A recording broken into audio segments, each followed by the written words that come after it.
Day 149 of not removing my stops. Pre-market, it looks like we did tap into that 1 hour gap that I had. We took out these highs, didn't create a new all-time high, and now we're back into the same exact channel. Picture that channel. Morning rip candle, what in the world? There is news at 10, so I'm going to wait for that. I don't know why I feel that PMI in 15 minutes is going to send this crashing down. Or before the news comes out. This is wild. I can't trade this right now. The bars are just too big. I would have to risk way more than I'm comfortable with to have a proper stop.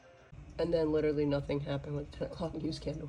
Let's see if we can get a pullback to this pre-market previous weekly high area to try a long up to this 666 or 666.50. Well, so much for that.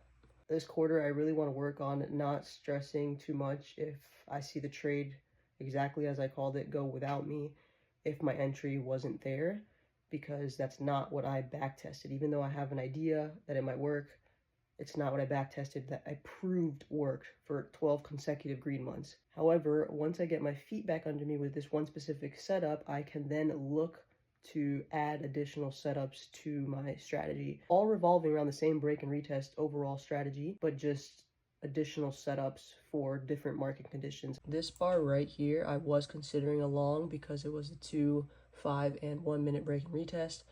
However, I didn't take it because it was right into the pre-market high, previous weekly high, and this bearish gap right here.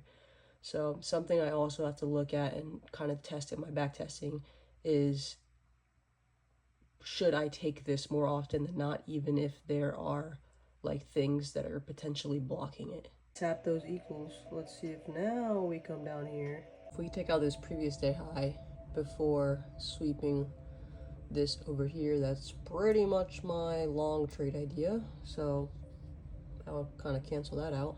Womp freaking womp. What a bummer. Didn't break, and I am not about to try and short into the abyss. Something good that I've noticed is like the last probably, I would say, week or two, I've been pretty spot on with my trade ideas and where we're going to target. I am just not in those trades right now. However, I feel like that's something that I wasn't doing before. Like I wasn't able to do that before. So it's only a matter of time before I am in those trades with those trade ideas that I have and see them play out.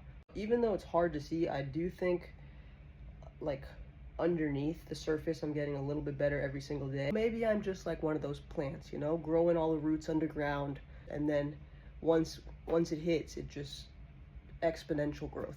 Locked in for Q4. I am going to try my best to finish the year out strong.